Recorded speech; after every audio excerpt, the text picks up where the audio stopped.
यूं तो कोरोना लगभग पूरी दुनिया के लिए था, लेकिन जब भारत में आया तो साथ में नफरत भी लाया। जहां एक तरफ लोग मर रहे थे, अस्पतालों में मरीजों की तादाद बढ़ रही थी, हर तरफ दहशत का आलम था, वहीं दूसरी तरफ मुसलमानों को बदनाम करने की अजीबोगरीब जहनियत भी काम करने लगी थी।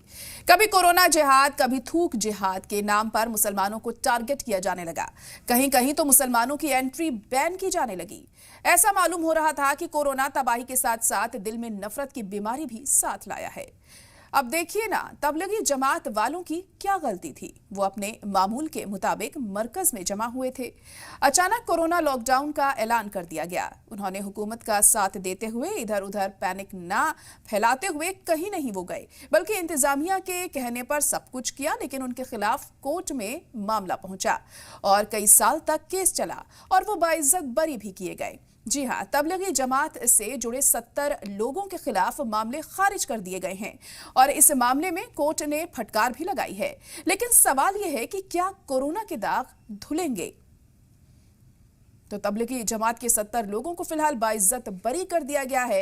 इतने वक्त से ये मामला चल रहा था, लेकिन अब जिस तरीके से ये बड़ा फैसला सामने आया है और उन सभी लोगों को बाइज्जत बरी कर दिया गया है, तो उसके बाद बार बार ये सवाल उठता है कि आखिर क्यों इन लोगों को टारगेट किया गया उस दौरान, जबकि कोरोना पूरी दुनिया में फैल रहा था। और खासतौर से आपको बता दें कि हिंदुस्तान में मुसलमानों को टारगेट करने की कई घटनाएं उस दौरान सामने आई। हमने देखा थूक जिहाद का जो हवाला था वो दिया गया कई बार, और जिस तरह से तबलीगी जमात में ये लोग इकट्ठा हुए थे, इनके ऊपर तमाम इल्जाम लगाए गए और मामले दर्ज किए गए। हालांकि अब इन्हें बाइज्जत बरी कर दिया गया है। लेकिन क्यों इस तरह की चीजें बार बार सामने आती हैं? क्या ये सियासत होती है या इसके पीछे कोई और इंटेंशन होती है? ये तमाम ऐसे चीजें हैं जो वक्त के साथ फिलहाल साफ होंगी, लेकिन सोचने पर जरूर मजबूर करती हैं कि आखिर क्यों बार बार मुसलमानों को ही टारगेट किया जाता है जब इस तरह का कुछ भी सामने आता है। तो और इस वक्त हमारे साथ शाहिद अली जी जुड़ गए हैं, जो कि सुप्रीम कोर्ट के एडवोकेट हैं। शाहिद साहब, बहुत इस्तकबाल है आपका सलाम टीवी में। और आपसे मैं सबसे पहले यही जानना चाहूंगी कि अब जिस तरीके से तबलीगी जमात के इन 70 लोगों को बाइज्जत बरी कर दिया गया है, इसे आप किस तरह से देख रहे हैं? इतने वक्त से ये केस चल रहा था, कोरोना के वक्त पर इन पर तमाम इल्जामात लगे, लेकिन अब इन्हें बाइज्जत बरी कर दिया गया है और फटकार भी लगाई गई है इस मामले में। जी बिल्कुल, देखिए, ये जो सच है, सच कभी छुपता नहीं है, सच कभी मरता नहीं है, सच उजागर होकर रहता है। ये 70 लोग जो आज कल दिल्ली हाईकोर्ट ने, ऑनरेबल दिल्ली हाईकोर्ट ने बरी किए हैं, उसके बाद में गोदी मीडिया को सांप सूंघ गया, कोई खबर दिखाने को तैयार नहीं है। जबकि जब कोरोना में एक झूठा मुकदमा करवाया था केजरीवाल साहब ने दिल्ली में कि साहब इन तबलीगी जमात की वजह से या मरकज की वजह से कोरोना फैल रहा है, तो रात दिन टेलीविजन बस एक ही खबर चलाता था, कहाँ है मौलाना साहब।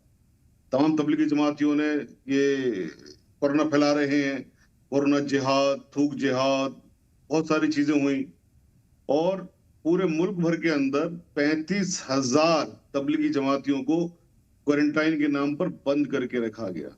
35,000 को। अकेले दिल्ली में थे 3300 लोग, जिनको 70 दिन बाद जब हमने पिटीशन लगाई दिल्ली हाई कोर्ट में, जैसा क्वारंटाइन का टाइम 14 दिन का होता है, आपने 70 दिन से उनको बंद कर रखा है, तो ये आपने क्या कर रखा है। तब 70 दिन बाद यहाँ दिल्ली से केजरीवाल साहब की सरकार ने वो उसमें ऑर्डर किए छोड़ने के लिए। उत्तर प्रदेश के अंदर बहुत सारी जगह पर इस तरह से ही बंद थे, क्योंकि पूरा एक माहौल बना था। तो माहौल, मेरे कहने का मतलब यह है कि मीडिया ने बनाया था।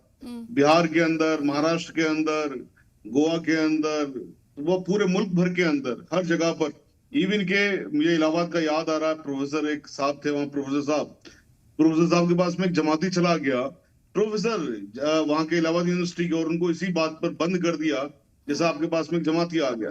तो इस कदर एक विलेन बनाया गया ऑनरेबल कोर्ट्स ने। तभी उसके बाद में ही सबसे पहले तभी दिल्ली हाई कोर्ट के ऑर्डर आए, मुंबई हाई कोर्ट के ऑर्डर आए, नागपुर बेंच के ऑर्डर आए, मद्रास हाई कोर्ट के ऑर्डर आए, बिहार हाई कोर्ट के ऑर्डर आए कि भाई तबलीगी जमात का इसमें कोई रोल नहीं है, तबलीगी जमात विलेन नहीं है।